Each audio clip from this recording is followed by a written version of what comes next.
পছন্দ করে কিনা, যেটা শুনে তখন সায়ান হ্যাঁ বলে দেয়, যার জন্য নিজু তার কলেজ ছেড়ে তখন চলে যায়। অন্যদিকে ইউজন তখন তার মায়ের সাথে দেখা করে, যেখানে সে তার মায়ের সাথে দেখা করে জানতে পারে তার বাবা তার মাকে এখনো মারে, যেটা শুনে সে তার বাবার কাছে চলে যায়। এদিকে ইউজিনকে তার বাবার কাছে যেতে দেখে তার ভাই ও তার মা তখন সেখানে চলে আসে, কিন্তু সেখানে তার বাবা ইউজিনকে কিছু না বলেই তাকে একটা ঘরে বন্দি করে রাখে, যেটা দেখে ওখান থেকে তার ভাই তাকে নিয়ে তখন চলে আসে এবং তার বাবাকে তার কথা দিয়ে উচিত শিক্ষা দেয়।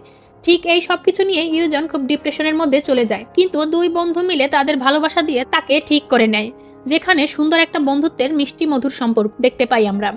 এদিকে সায়ানের বান্ধবীও সায়ানকে খুব পছন্দ করত, কিন্তু সে নিজেকে এইভাবে রিজেক্ট করতে দেখে সে তখন সায়ানকে পছন্দ করে সেটা আর প্রকাশ করে না। অপরদিকে ইউজনের মা ও ভাই তার বাবাকে তখন ছেড়ে দেয়, আর তার বাবা তার জীবনের শেষ পর্যায়ে এসে তখন বুঝতে পারে সে যে এই সম্পদের পাহাড় গড়তে গিয়ে পরিবারকে সময় দিতে পারেনি, সে যে কত বড় ভুল করেছে।